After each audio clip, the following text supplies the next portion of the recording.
Hello, everyone, and welcome to episode 96 of the Stomp the Bus Show. I am your host, Mark Harris, here for episode 96. Coming at you solo. Colton had some stuff come up today, so he won't be joining me. Going to be a shorter show with that in mind. And also be sure to like and subscribe on YouTube, rate and review on your podcast platform of choice, and always follow the College Huddle Podcast Network and their website, collegehuddle.com. All right, let's get into it. ASU faces Texas Tech on the road on Saturday, and they enter that game at 3-0, which that game against Texas State, it's a week ago. If you're listening to this on Thursday the 19th, I'm recording on a Wednesday night. Man, that game was just a ball of stress because they started the game so well, right? They got a stop on the first drive of Texas State, stopped them quickly. Then, march right down the field, get a Scatterboot touchdown run, 7-0. At that point, right after that run, I was like, okay, like this is going to be like kind of a workman-like win for ASU. Their defense will play well. Offense will do enough, and they'll kind of have an arm's length lead over Texas State this whole game. That did not transpire at all. Texas Tech stormed back essentially three straight scoring drives, get up 21-7 with 5 minutes to go before halftime, and I was chalking it up as a loss. Tough group of five road team to face. Clearly a group of five team that has some high-level guys, like their quarterback, Jordan McLeod, I think he's almost 25 years old. He's closer to my age, than some of his 18-year-old teammates, which is hilarious, but that's just how college football is these days in the aftermath of the pandemic. But anyway, he really played well. Their wide receiver, Hobart, was really good. I mean, you could tell that kid should probably be at a higher level of football, and it'll be interesting to see if he can make it into the NFL because he was really athletic and wasn't this, stereotypical like white college wide receiver. He was really good. So, and they had a few other guys too. Their running back was good. Some of their guys on their defensive line were pretty good. So this Texas State team that ASU played, clearly the best team they've played so far, better than Wyoming and Mississippi State, undoubtedly. And it's probably better than some of the Big 12 teams they'll play, better than BYU and Cincinnati, maybe. I don't know. But, I mean, there's a chance they're better than Texas Tech, too. So, anyway, that game is now in the past, and we've all kind of settled in with the result of it. But still, just a gutty win. And obviously, so much of the credit goes to Sam Leavitt, right? He had his perfect time to actually hit on a deep ball this year was about 4.5 minutes before the half, hits Jordan Tyson, and Tyson does the rest to score. All of a sudden, the game completely changes. ASU's defense gets a stop. Let's dive into the box score. So they don't have a play-by-play, which is really annoying. So that is going to impact my ability to just convey everything how it actually happened in real time. But ASU's defense gets a stop right before half, and then Leavitt runs it in again, just showing how athletic he is. Of course, the second half, the defenses adjust. Texas State gets a really big, at least like a 44-yard touchdown pass. Keith Abney gets burnt on a double move, a hitch and go. Always my favorite route to run in Madden because it works a lot of the times, and it worked on that play. Jordan McLeod, despite having, I think it was Justin Watley, just coming right at him, tackling him, a huge collision. McLeod throws a perfect pass, and that was a really annoying play from an ASU perspective, obviously, because they scored. Looking back at it now, that play is just a talented quarterback making a play, and I don't think ASU's defense defended it that badly, considering that Watley was rushing at him right up the middle. So anyway, Texas State goes on top 28-21 about midway through the third quarter, but then ASU responds right away with a big touchdown drive. Leavitt, man, this kid is athletic. Like, I'll get into his passing a little bit more, but his rushing ability is so fun to watch, and it gives him. This was like a 40-yard run. He looks like he's just running to the outside, jukes a guy, and runs for a first down. Hits Harpole for what would have been a touchdown pass had Harpole not fallen down, and then Scadaboo punches it in a few plays later. And then after that, ASU's defense just locked in. Two fourth quarter turnovers for Texas State. Only one of them led to points for ASU, that being the fumble recovery. But those 3 points proved to be the difference. ASU's defense does the job. They get a huge Xavier Alford intercepts McLeod. Then the offense can't do anything on the upcoming possession, in part because a not excellent throw from Leavitt was dropped by Melquan Stovall for what would have been a first down. Seeing that play live, or watching it live, I thought that was a bad throw by Leavitt. Looking at the replay, it was a not perfect throw by Leavitt. For sure, it was a little bit low, but Stovall had to catch that. That was 80-20 on Stovall in terms of percentages. So anyway, they punt away again, and then McLeod starts off that Texas State drive with an 8-yard run, and then they get a stuff on second and short. Keyshawn Elliott on 3rd and 2 blows up a toss play, 4-yard loss.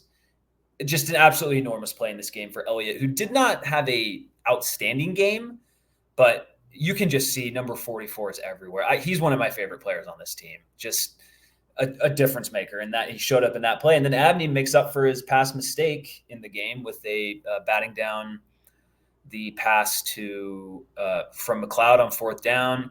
ASU runs it twice with Scadaboo. Then like 3rd and 8, Scadaboo runs for like 10-yard gain, powers, and then that was basically it. Of course, the game did have one weird extra play because the Texas State clock operator was being obtuse. I'll just say it that way.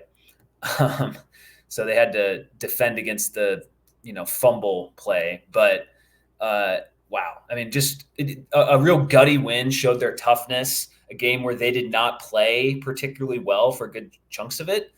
Dillingham said they missed a bunch of assignments at his Monday presser. And that makes sense looking at it again, especially with the way Texas State scored in the first half. It felt like they were just hitting those slants the entire time. It was very frustrating to watch, obviously, but eventually they fixed it. As you can see on the screen, I mean, Texas State ran it not great, but fairly well. 132 yards rushing, 4.3 per carry. ASU did not run the ball well at all. Some of that's sacks. Some of that is the yardage lost by Leavitt on the kneel downs. It's so weird. He has 40 yards rushing. I hate so much the college stats that take away the rushing yards for a quarterback when they get sacked. I just think it's dumb. But anyway, his 40-yard rush was incredible. His touchdown run, he made a guy miss there too. He's just a really athletic quarterback, and he's just really fun to watch. And he was excellent in this game. I know he had one pick, and the pick was his fault, overthrowing Marquiston Douglas a little bit. Of course, Douglas tipped it up, but that's because it was overthrown. So it was a bad throw by Leavitt, but it was a really good decision. And Dillingham mentioned that Leavitt checked into that play.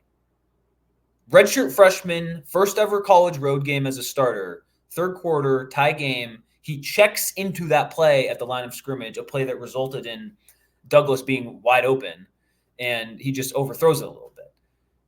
in terms of interceptions that you want your quarterback to throw, which obviously is none, it's a pretty, if with all of that context, that's a lot better interception than just not seeing a linebacker in the flat or something and throwing it right to him. So again, you never want to throw a pick, but that was a better pick than most college picks, for lack of a better way to phrase it.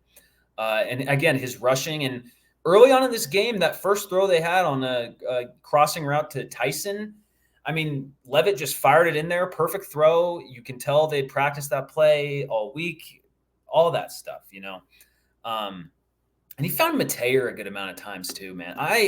ASU is so lucky that Mateer they kind of fell back into Mateer, or whatever way you want to phrase it. Like, the fact that he's here is outstanding because he is a plus tight end. I could see him being a draft pick off this team. He's a good blocker, and he's a legitimate, he's probably their second leading receiver of all players on the team. I'm checking that right now. The whole tight end room had a great day. I mean, Mateer, Douglas, and Harpole are all good blockers. Obviously, Mateer gets a bit more of the shine just because he's more of a pass catcher, or the best pass catcher of them. But Harpole has been a really good blocker all year. And then Douglas is huge, and he's a good blocker as well. And if you rewatch the Cam Skattebo game-sealing run on 3rd and 8 in the fourth quarter, it's a run where he has to cut outside. And when you watch that play again, you see the back of big number 18 pushing someone away, clearing some space for Skattebo to go. And I mean, that's huge for this team. It's just because their offensive line did not play that great of a game.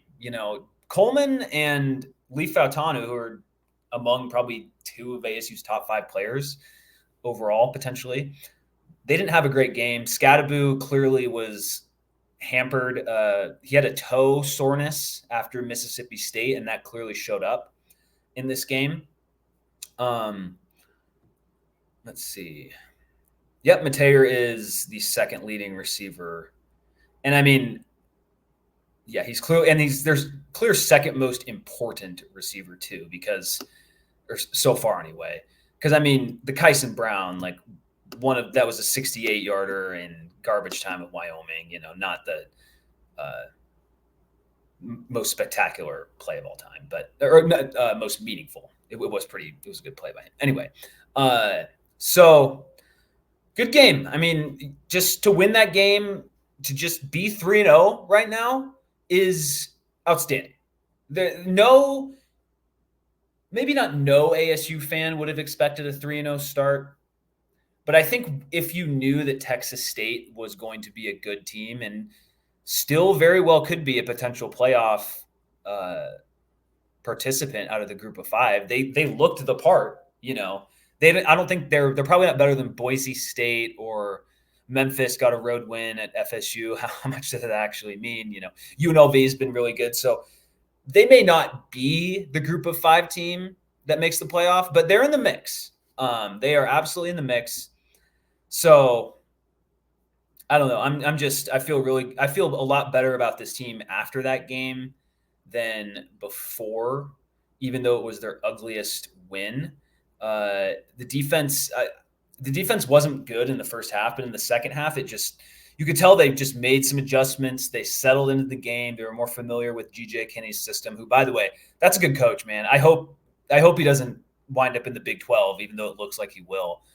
Offense is unique. I was so mad watching this guy Kinney make all these correct 4th down decisions. I mean, they were going for it 4th and 3, 4th and 2 around the middle of the field. They were just going for it. And I was like, dang it. It was really frustrating because I did not want them to go for it on 4th down, but they did. And it kept them, helped them build a big lead in the first half. So good for them. And yeah, I'm happy we don't have to play Texas State anymore. That's for sure. So it's a good win. And in terms of going to a bowl game, it is an enormous insurance win. Enormous. because I'm going to kind of talk about this a little bit more later in the show, but ASU's wins over Wyoming and Mississippi State just look way less impressive than they did in the moment entering the season. Any sort of conventional thought, because going into the season we're thinking, okay, Wyoming and Mississippi State, those are two solid programs, right? I still believe that they are solid programs, but they're bad teams. Wyoming could very well be the worst team in the Mountain West. That's a real possibility. I don't think it'll happen because just the culture that they have and the continuity that they brought back from a decent team last year. But it's within the realm of possibility. They're 0-3, and BYU took care of them pretty easily up in Laramie. So that's a possibility. And then Mississippi State, I mean, for those of you who don't know, they got, I think their final score is like 41-17 at home against Toledo that they lost. That's a bad, like that. I'm glad I'm so much happier that ASU won that game against Mississippi State, because that was a slightly losable game that you don't want to lose that team. So those two wins just don't look as good. But getting that Texas State win now, and imagine being in this position, entering Big 12 play, being 2-1, with your two wins being over worse than you expected Wyoming and Mississippi State teams. The possibility of a bowl game scenario is completely up in the air at that point, even with the Big 12 not looking as good as I expected, because Wyoming and Mississippi State are just bad teams. So anyway, those all can be true, but now you also have the Texas State win in the bag. So you just need to win 3 more games to go to a bowl game. Not that that's the ultimate goal, but for this year, it's important. And so ESPN FPI, which I am going to pull up on the screen fairly shortly. Let's present, share the screen. Okay. So this is the college football power index 2024. I don't know how they sorted out, but it's basically they have Texas, Ohio, all the usual suspects at the very top in terms of their FPI rating. You go down and it's, again, middle tier teams, good teams. ASU is down at 41st, which does kind of feel right after taking in the Wyoming and Mississippi State results. But regardless, so this column here is their expected record. So this has Texas expected to go 11-1, Alabama 10-2, Ohio State 11-1, the 0.5. Anyway, regardless, it just expects what your actual, or anticipates what your actual record is going to be. So ASU 7-5, not bad. Considering we went into the season on this show saying 7-5 is probably the absolute best case scenario for this team. Not anymore. Now it's more of a likelihood than it is a best case scenario. Is that to say a 7-5 finish would be disappointing? Of course not. It would be great. But now as an ASU fan, you can reasonably convince yourself that they could go 8-4. It is not out of the realm of possibility that ASU goes 8-4 this season. Now, I would put it unlikely. It's probably more likely they go 6-6 than go 8-4, but it's more likely than that they go 7-5 and then they go 6-6. So ESPN gives us a 79.8% chance to get to 6 wins, win a bowl game. And then all the rest, like win the division, I'm not worried about that. Like, so whatever. I did think this was funny. Our friends, the Arizona Wildcats, they are ranked below us by 16 points. Not that means anything. This is just one thing, but they got them at 6-6 with a 60% chance to make a bowl game. And I have news for folks that ranking isn't just about what happened in Manhattan, Kansas. Okay, that's taking in the not great win over New Mexico and the very ugly win over NAU. So just a little interesting thing to see there. Just the 6-6 Arizona Wildcats. Just interesting to see. It would be a real shame if they deviated even below that.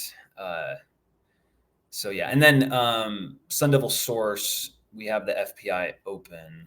I'll keep it on this page, but Sun Devil Source did an excellent article that kind of goes through all of ASU's games, and so I'm going to read them quickly in terms of ESPN FPI. So this now been downgraded. They were at around 60% to beat Texas Tech. Now they're at 47.7% to beat Texas Tech on the road. Makes sense. I mean, again, when you factor in that Mississippi State is worse than we expected, and Washington State, who Texas Tech lost to 2 weeks ago up in Pullman, is better than people expect. I mean, Washington State is again, FPI is just one measurement. So please, yeah, Washington State is solidly above ASU at 34. Makes sense. Texas Tech is, I don't know where they are. That's weird. 53rd. Okay, so they're kind of in right where we are. They beat North Texas like 66-21 or something. Clearly a get-right game for them after an ugly win over Abilene Christian and then getting blown out by Wazoo. So I think Texas Tech is a little better. Like at this point last week, we were talking about, oh, Texas Tech sucks. I think they're a little better than what they showed in the first two games.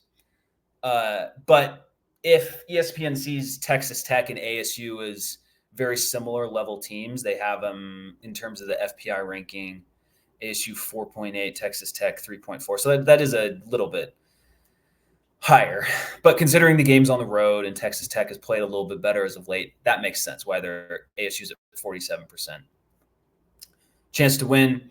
Kansas, that ESPN FPI gives ASU 58% chance to beat Kansas at home. That feels about right. Kansas has struggled. Their passing game hasn't been as good as people expected. So them having to play ASU in Tempe after ASU comes off a bye and Kansas will be on its sixth consecutive game, it makes sense that ASU is expected to win. Utah, 37.8% chance to win at home. Makes sense. If Cam Rising isn't healthy for that game, then ASU probably should win. But I would expect that he will be healthy. After that, at Cincinnati, 60.3% chance to win. The FPI clearly doesn't like Cincinnati. Where are they? Where do they have Cincinnati? I can't spell. So they have them at 66.2. They have Cincinnati below Mississippi State. Okay. I don't know how you can put any Power 5 team below Mississippi State at this point. But that's how the numbers work out, I guess. So that is a winnable game at Cincy. So that's 2-2 based on just the individual games. And then at Oklahoma State, 28.5% chance, 2-3. Hosting UCF, 38.1% chance to win. UCF's offense is fantastic. Their defense sucks, but that's a losable game for ASU. So that puts them at 2-4. At K-State, okay, gives them 27% chance to win. Totally understandable. That's the least winnable game on this entire schedule. BYU at home, 61.1% chance to win. Makes sense. That was one of the most winnable games on the schedule entering the year. That would put ASU at 3-5 in Big 12 play. And then at Arizona, it's giving ASU a 50.1% chance to win. So essentially, it's predicting that ASU wins against Kansas, Cincinnati, and BYU. That would get them to 6 wins. And then it gives them basically a coin flip game at Texas Tech and at U of A.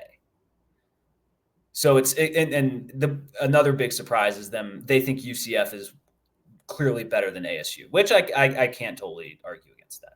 And then the road games at Oklahoma State, K-State are losses, and hosting Utah.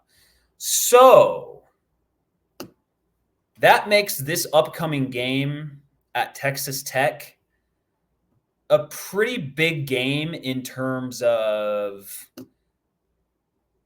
if you want ASU to go 8-4, which I'll just say this.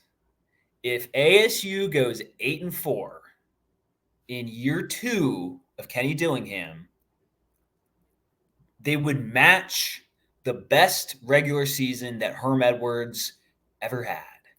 And for that to happen potentially in year 2 of Dillingham at ASU would be so sweet. It would be so sweet.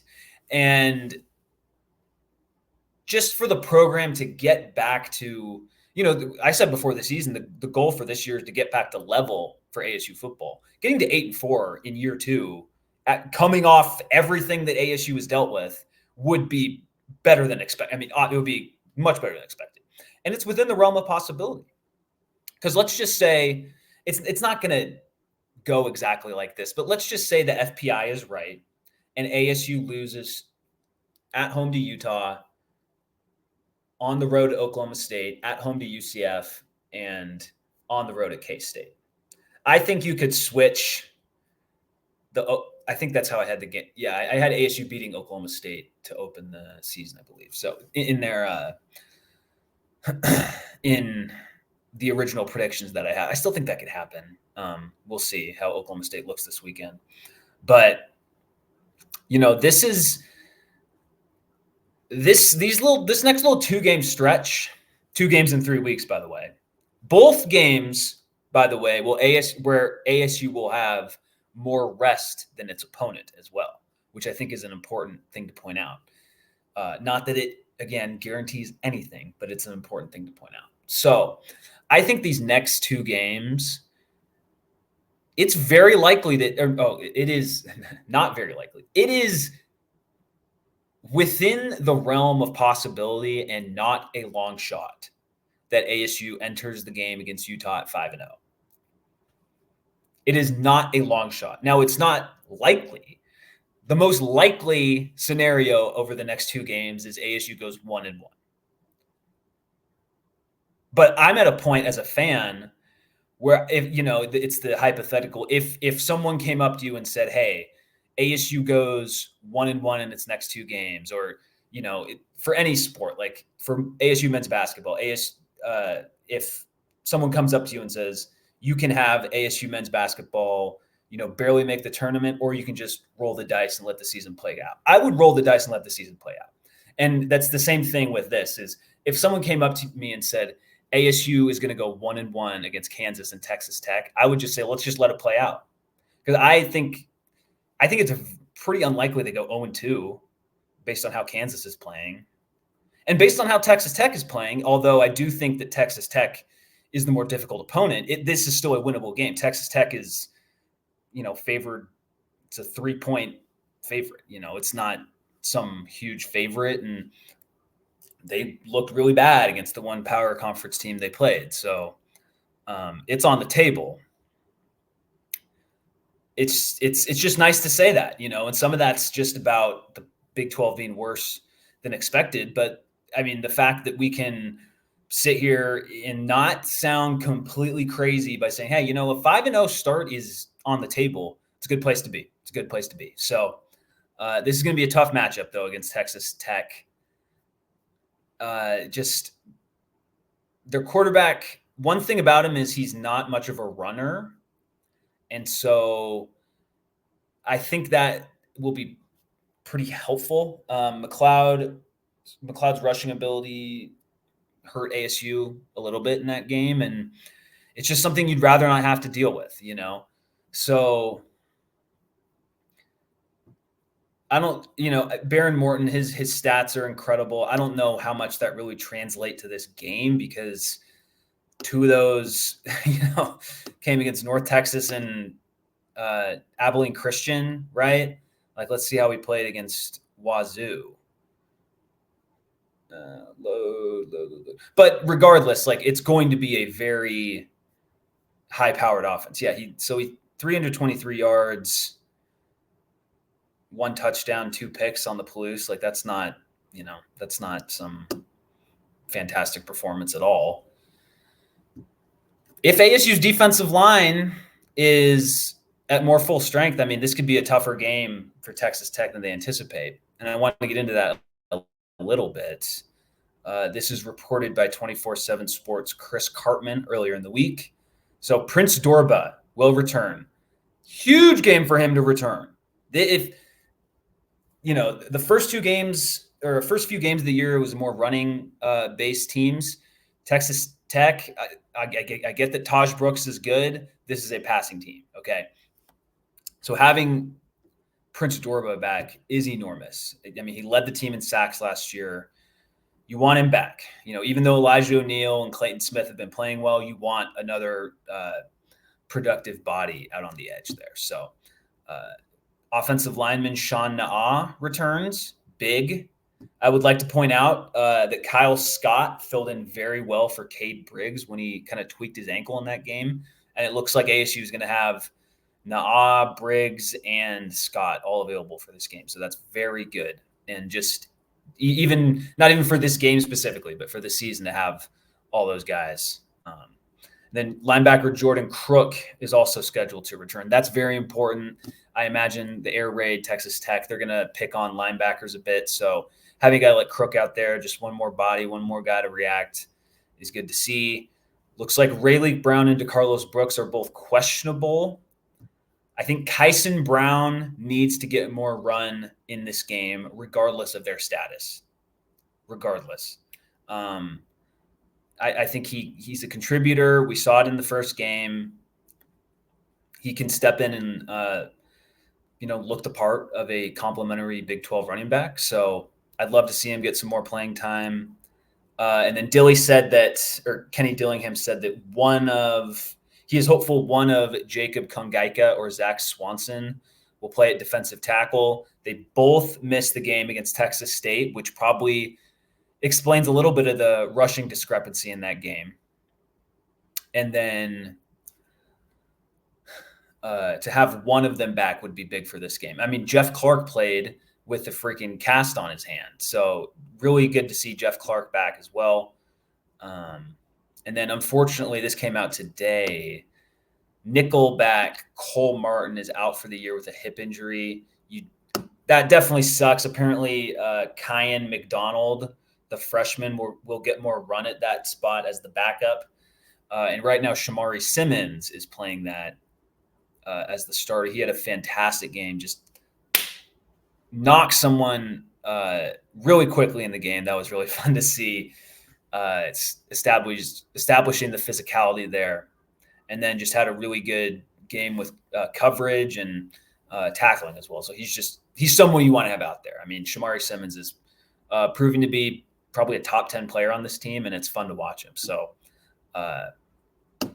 that's good to see. Another note from this game is Miles Ghost Rouser almost certainly should have been ejected for targeting in this game in the third quarter. It's incredibly fortunate for ASU that he did not, especially with the news of Cole Martin. So Ghost, keep playing well. Love your nickname. Love what you've brought to this team. Just don't lead with the helmet because you're not going to get the favorable targeting review every single time. Okay, I'm really torn on my prediction with this game because I think ASU is going to beat Kansas regardless of what happens in this game. I looked at the Texas State game and the Texas Tech back-to-back road trips to Texas. I just look at those as you're going 1-1 in those games, and you already won the coin flip game at Texas State. We showed the Parker Fleming how badly did your team really get beat based off the EPA. And the first two games, ASU was clearly better than its opponent in week one. This one, it was even.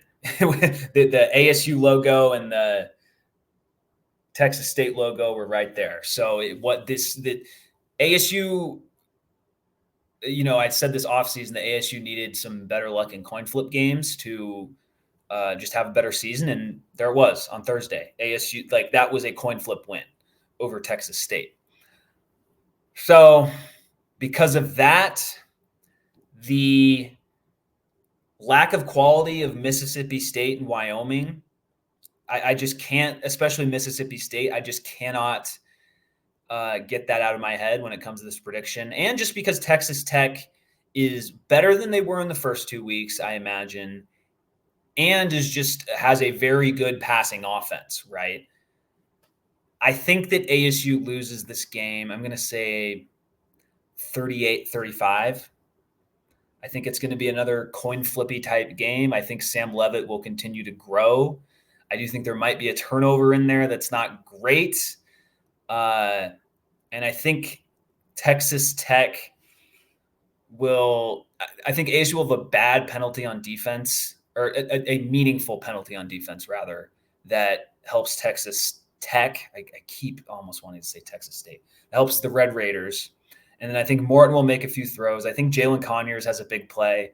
I love Jalen Conyers. I don't have anything bad to say about his time at ASU. I will be rooting against him on Saturday. But so I just think that this is kind of a tougher spot than it looked earlier in the season. And I think some coin flip regression will impact this game. And, the Jones AT&T Stadium's a really tough place to play too. So that hurts as well. So I think for those reasons, mostly the reason is just the coin flippiness of what I expect the two early Texas road games to be, honestly. Because I can make a very strong argument that ASU could control the line of scrimmage in this game, lower possessions, will be more rested, has a better defensive roster and scheme. And I kind of believe all of that, but I also know that college football is weird, and Ian Hershey is not the most reliable kicker in the world. I didn't get to the kick that they attempted in the fourth quarter. I wish Dillingham had just gone for it there. It was like 4th and 6 from the 34-yard line, because it was a 51-yarder. So that's not like the easiest call, but when you have a guy like Sam Leavitt, I think it makes it a little bit easier because he can run and he can juke guys out as well. So, but it also wasn't like an egregious decision either, because it was 4th and 6. The kick was closer than I expected it to be honest. I was expecting it to be like an ugly miss, and he just barely missed it. So from that aspect, it wasn't as bad as I thought, but we'll see how Dillingham goes about that as the season progresses. It could, this stadium's known for being windy too, so that could factor into it as well. But yeah, I have ASU losing this game 38-35. Part of it is just me building it up against my own fandom. The fan in me wants to just say ASU wins this game 35 or 38-28, honestly, but I just don't think that's going to happen. So I think Texas Tech wins. I hope I'm wrong, but that's my prediction. Okay, we have one more football thing to touch on. I don't have a. Here we go. Let's show my Twitter feed. I'm just doing a bad job talking here. Here we go. Okay. ASU got a new commit on the offensive line for its 2025 class, that being Manamo Uimuti. He was at one of the first 2 home games of the year. And this dude's huge. He's like 6'7", 320 offensive lineman, high 3-star out of Hawaii, who was wanted by Oregon, Washington, Utah, and basically all the schools on the West Coast. So that's a huge get. Literally and figuratively, getting Manamoui Muti, and pronouncing that to the best of my ability, getting him is a huge addition. And it rises ASU's recruiting class up to 39th on 247 Sports, which is a pretty good spot to be, or solid spot for a program like ASU to be in that. So that's good to see as well.